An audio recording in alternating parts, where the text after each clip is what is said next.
Hier haben wir in unserer Testreihe das Thomann DP32. Das ist in der Reihe Digitalpianos unter, ja, was schätzt du? Was kostet's? Ich kann ja mal probieren. Probier's aus.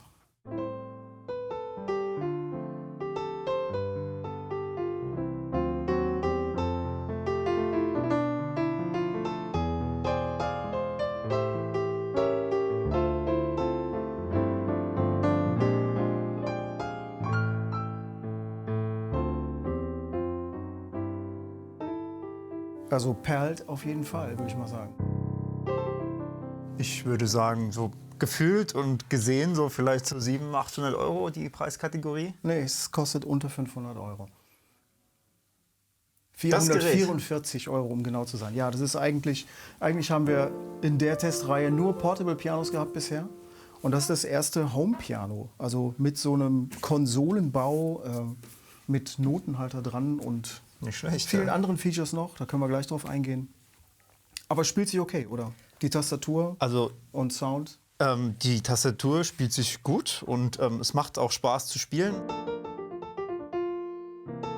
Ja, ich merke das schon. Also so, Es macht dir schon Spaß. Läuft auf jeden Fall. es läuft und also ich hätte jetzt nicht gedacht, dass es so günstig ist. Und es sieht halt auch wirklich klasse aus, jetzt in diesem speziellen weißen Farbton. Absoluter Hingucker und ich bin jetzt ein bisschen Ja, überrascht. okay. Bist du als Jazzpianist begeistert oder als Klavierlehrer auch? Also als Klavierlehrer hast du ja eine bestimmte Expertise, die du gibst.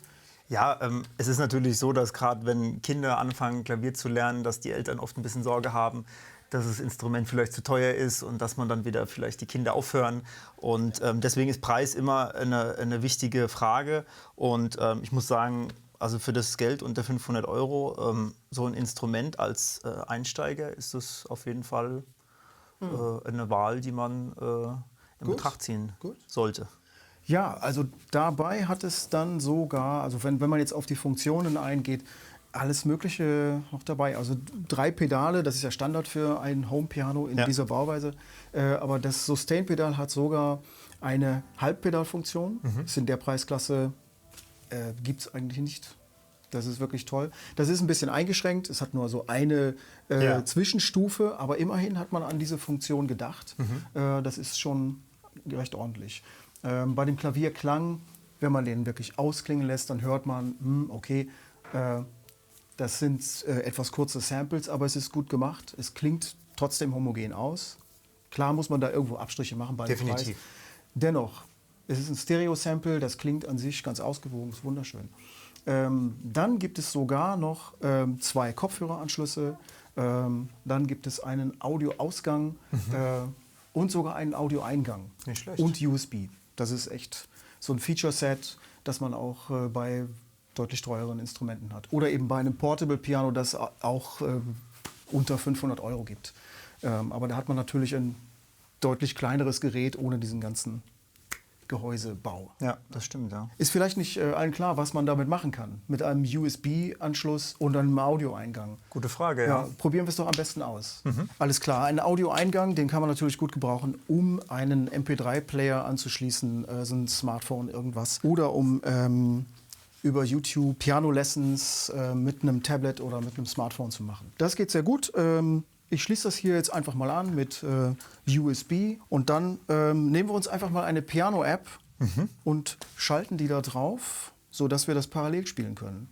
Und da nehme ich jetzt hier diese App von Korg, das ist Korg Module heißt das, da habe ich dir jetzt ein schönes E-Piano drauf gesetzt und das ist jetzt über USB verbunden, so dass du dieses als Soundmodul jetzt spielen kannst. Also du hörst jetzt beides, einmal den Klavierklang aus dem DP32 und dazu die App von Korg. Okay.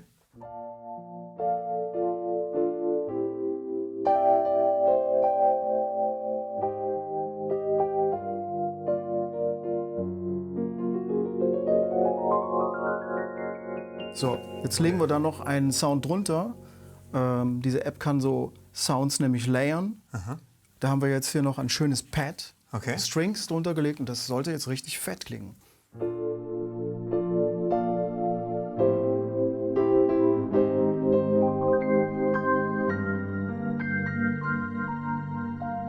Gar nicht schlecht.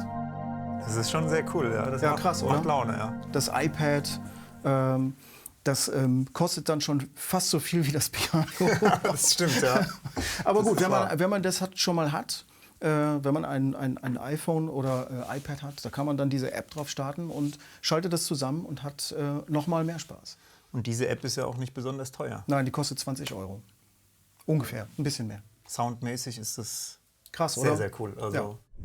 Alles klar, fassen wir zusammen. Thomann DP32 als Digitalpiano unter 500 Euro. Sehr günstiges Homepiano mit allem drum und dran. Auch hier ein rollbarer Tastaturdeckel, 16 Sounds, eine gut spielbare Tastatur. auf jeden Fall. Überzeugt vom Klang. Ist es zum Klavierspielen, zum Klavierlernen geeignet? Ich würde sagen, ja. Für die Preisklasse sehr gute Features wie die Tastatur und alles drumherum. Pedale, Bedienbarkeit ist auch einigermaßen noch gut gegeben mit den Tastern. Klar muss man ein paar Abstriche machen in der Preisklasse. Klaviersound und solche Dinge ist nicht ganz natürlich perfekt, aber für den Preis gibt es nichts zu meckern. Und ich habe selten ein Instrument gesehen, was mir so viel Freude bereitet und, sage ich mal, so wenig kostet. Ja. Ja, da ist die Freude umso größer. Ne? Wenn's so Definitiv, wenig das stimmt, kostet. ja.